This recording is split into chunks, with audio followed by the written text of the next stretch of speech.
Welcome to Pomegranate Health, a podcast about the culture of medicine. I'm Mick Cavazzini for the Royal Australasian College of Physicians.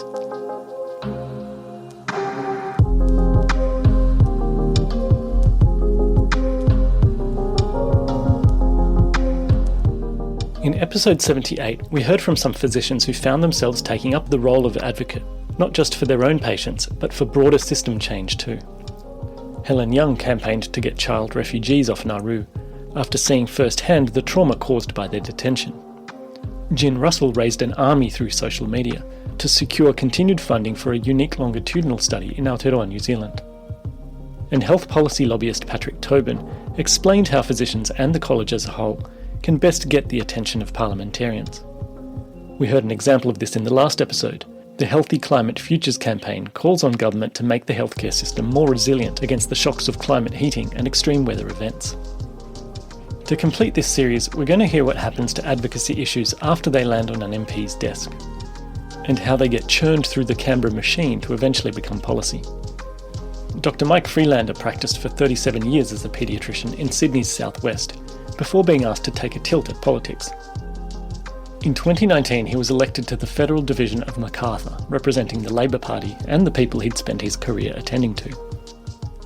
Dr. Katie Allen was elected in 2019 as the Liberal member for Higgins, near the centre of Melbourne. She'd worked for 28 years at the Royal Children's Hospital, directed the Australian Centre of Food and Allergy Research, and held a chair at the Uni of Melbourne. The MPs were interviewed over a year ago for an RACP documentary called The Advocate's Journey that was hosted by Perth respiratory paediatrician Dr. Rob Lethbridge. Dr. Freelander, you used to be the head of paediatrics at Campbelltown Hospital, you're a lecturer, and according to your website, you've seen over 200,000 patients, and so you obviously had a great deal of influence in your community. Why did you decide to make a leap into politics, and what new avenues does that give for advocacy?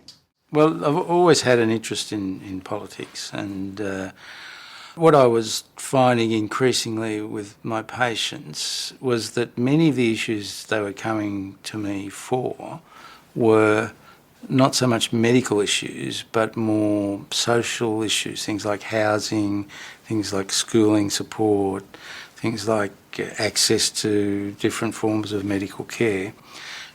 As you know, my electorate, South West Sydney, we have a number of disadvantaged groups, and I was writing lots of letters to politicians, lots of letters to government departments, and finding it very frustrating to support many families that were really struggling. So I had been asked on a number of occasions whether I would be prepared to stand, and it's difficult when you've got a busy practice and you're enjoying what you do, but I decided in the end, more or less out of frustration, that I would give it a go, because I think that there are a lot of things we need to change in access to healthcare and support for families in Australia.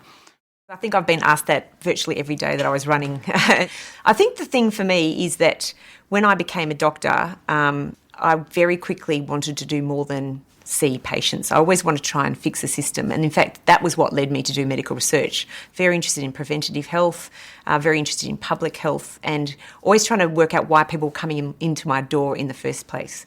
And so to me, politics is the next natural step from that. It's about getting inside government to try and help make the decisions that affect each and every one of us each and every day. So has it met your expectations? Have you been able to put forward some of those positions? Well, actually, I have to say it's been intoxicating to be in Parliament. And when I sort of got into Parliament, people said, oh, you'll find it terribly frustrating because, things take a long time to change. And I said, are you kidding me? I've been in medical research where things can take years to change. I mean, I spent 8 years trying to change international infant feeding guidelines successfully. So we have around 6 months and not before 4 months. I'd like to say that's my 8 years worth of advocacy. It won't win me a Nobel Prize, but certainly change the lives of literally millions of children around the world. Well, in politics, things happen at lightning speed. People who come from the corporate world probably feel frustrated because they're at one end of the spectrum, but medical research is sort of at the slower end of the spectrum, and politics is somewhere in between. Yeah, it certainly does take a long time in research, and you've got an extensive background in research, obviously. And I was just wondering, what intersection do you think research has with advocacy? Oh, they're very similar. In fact, people say, do you miss medicine or miss research? I said, I haven't really stopped in some ways. So being a local member of parliament for my constituency is like being a doctor. People come and see me, they have problems, I try and solve them. And instead of solving their problems of food allergy, I'm now solving their problems with regards to visa and Centrelink. So it's still problem solving, it's still dealing with people and the general public. When you're running a campaign, it's like when you're trying to set up a research group. You've got an idea, you've got to raise funds, you've got to talk to the media, you've got to convince people to come with you on the journey. There's ups and downs, it's often a lot of hard work and not much reward. And then being in Parliament is like being at an international research conference, actually. You go to an international conference and sometimes people don't speak your language or sometimes they don't agree with you, and it's about the debate and the respectful debate to get a situation where the knowledge is found or the compromise is found, and it's the same here in Parliament. Look, there's always collaboration. I mean, sure, it's a contest of ideas and it can seem a bit nasty if you look at question time, but there is always collaboration. There's always a wish to try and resolve the major issues. The committee work is certainly a demonstration of that. I'm the Deputy Chair of the Standing Committee on Health with Trent Zimmerman's the Chair. We work very cooperatively together. I get on very well with him and, we have very similar ideas.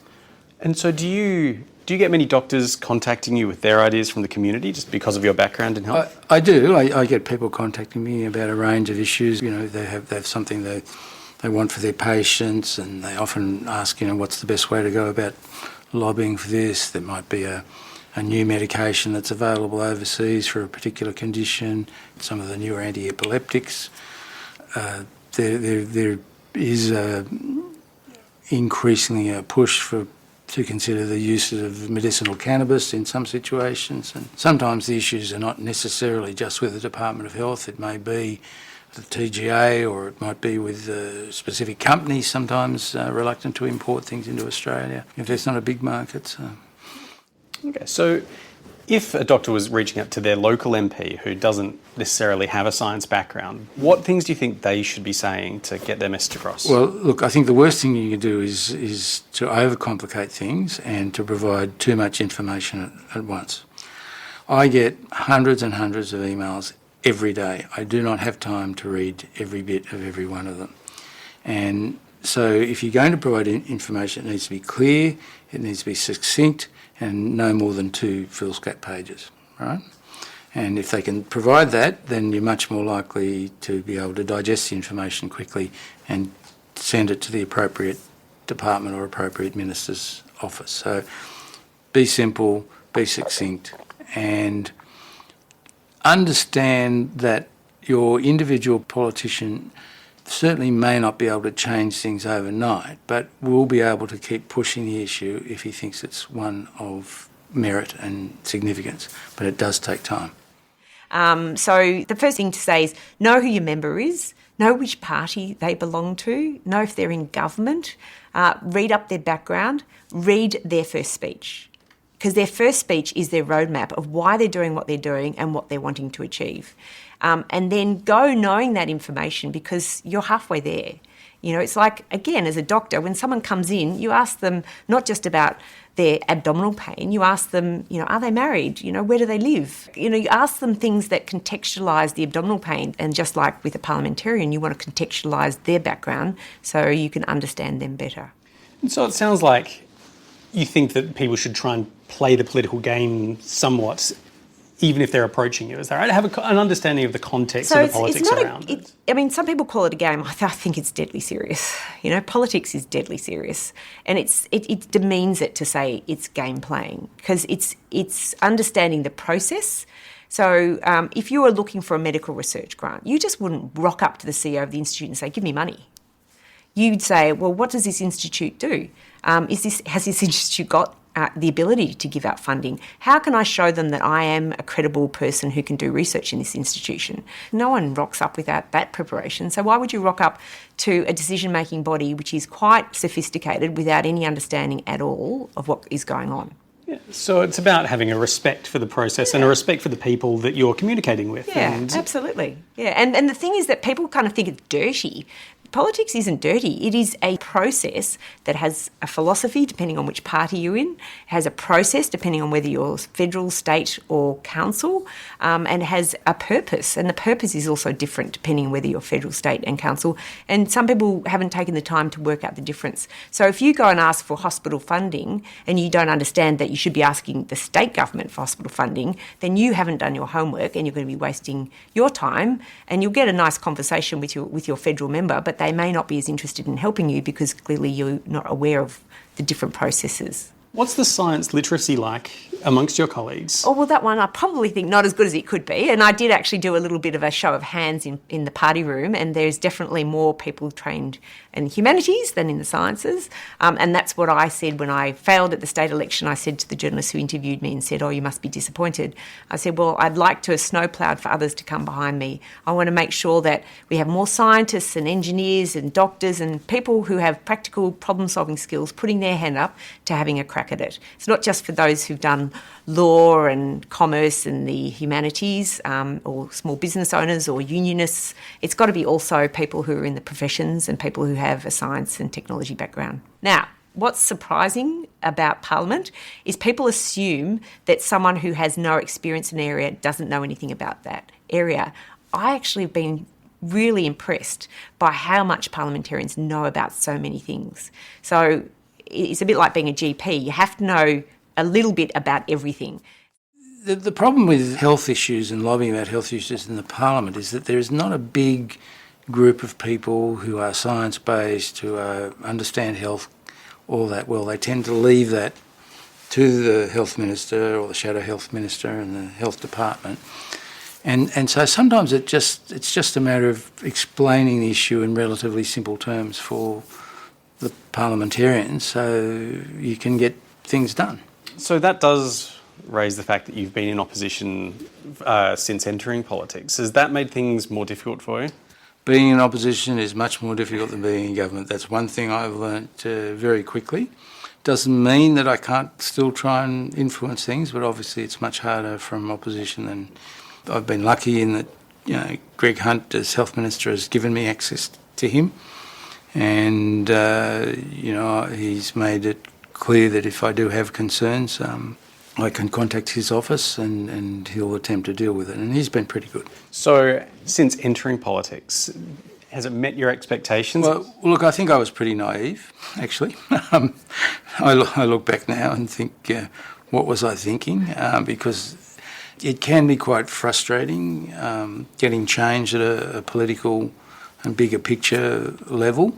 But what I have found is that the concept of what we do in Parliament for the general public is really not where all the work is done. The hard work is done in committees, the hard work is done in how you lobby the ministers and the different departments to enact change. And I can see, in some ways I think that I've made a little bit of a difference. Not as much as I would like, I admit, and there are some things that I really want to make sure that we get changed. The concept of child health, I think, needs to change, and we need to look at earlier and earlier interventions and supports. And we need to allow families of all sorts at least to have stability and at least to have their kids having access to healthcare, access to education and stable housing. And they're the sort of things that I really work hard on. Yeah, so it certainly sounds like persistence is Absolutely. vital in all of this, yeah? Absolutely. And persistence is something that I think is important in medicine as well when you're a clinician. Do you think that the skills you developed as a doctor are still useful in this place? In a whole variety of ways they are. As a physician, you're in it for the long run. Something's important, you do learn to stick at it. And I think that's one of the things that it taught me about politics, that you do have to be persistent. And just because I want something doesn't mean it's going to happen. It's a matter of keeping on to the people who have the power to make change, keeping on their doorstep. Well, I mean, I kind of think that when I was doing medical research, I never invested in one project because if you do, it always takes a long time for one project to go ahead. So you sort of invest in a few different projects, a diversified portfolio, I suppose. So it's the same in politics. I've got myself involved in quite a lot of different projects. And I used to say to my researchers, if it's a good idea, stick with it. It's not what percentage is successful per year, it's does it ever become successful.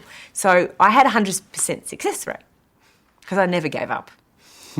So it's just how long you're in the game. So, you either die or you give up. But I'm hoping to be in politics for a long time, and I hope that the things I champion get over the line eventually. And you just have to take the opportunities when they come, and don't push against a door that's not ready. Push a little bit. And if it's a really good idea, it takes one push and the door is open. But the good ideas are worth sticking with because they're gold. Sometimes they're at the times a bit earlier, or maybe they need a bit more work on it. And it is like gold mining. Medical research is like gold mining. Great. And could you give us a brief rundown about how you try and put forward your positions in Parliament and in politics? Like, what's the process that you have to go through as an MP to get your voice heard?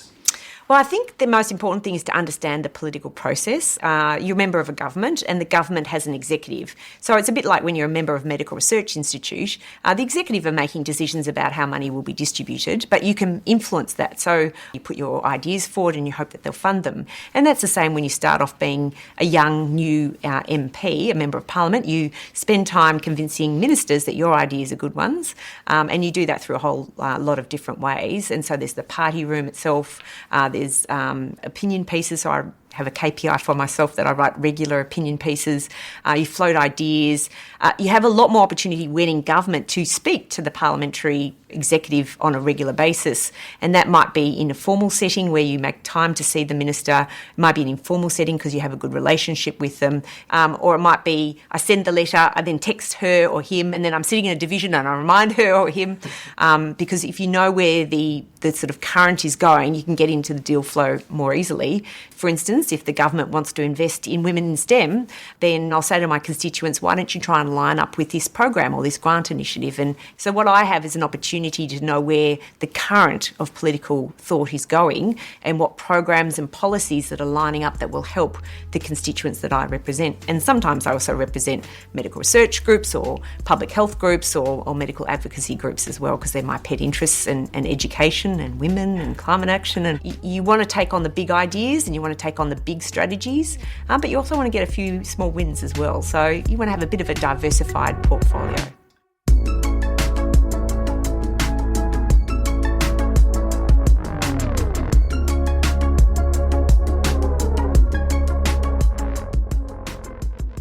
Many thanks to Katie Allen and Mike Freelander for contributing to this episode of Pomegranate Health. With the change of government 2 weeks ago, Dr. Freelander may now have the opportunity to see his personal vision enacted. Dr. Allen sadly lost her seat, but she was replaced by another fellow, Michelle Anandaraja, whose specialty is infectious diseases. We also saw the arrival in Parliament of paediatric neurologist Monique Ryan running as an independent, and the return of gastroenterologist David Gillespie for the Nationals. And representing the RACP in the government of Aotearoa, New Zealand, is infectious diseases physician Aisha Verrill. It's certainly a comfort to know that there are such strong champions of health policy on all sides of Parliament, also at state level. If these recent episodes have piqued your interest, go to racp.edu.au/advocacy to find out what other campaigns you can get involved in. And at RACP Online Learning, you'll find a step-by-step explainer on how to make your voice count, as well as new courses on cultural safety and addiction medicine. To stay connected with colleagues, take a look at the RACP online community. It's basically a social media app for physicians, but much more powerful. There are chat rooms for different faculties and special interest groups, and behind each of these is a useful document library where you can easily find resources that have been shared.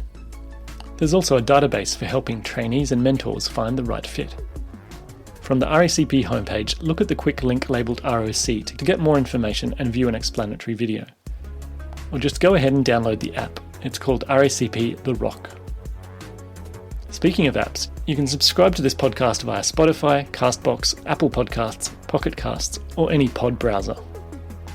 For the late adopters, there's even an email alerts link at the webpage racp.edu.au/podcast. I'm Mick Cavazzini, and this podcast was recorded on Gadigal country. I pay my respects to the storytellers who came long before me.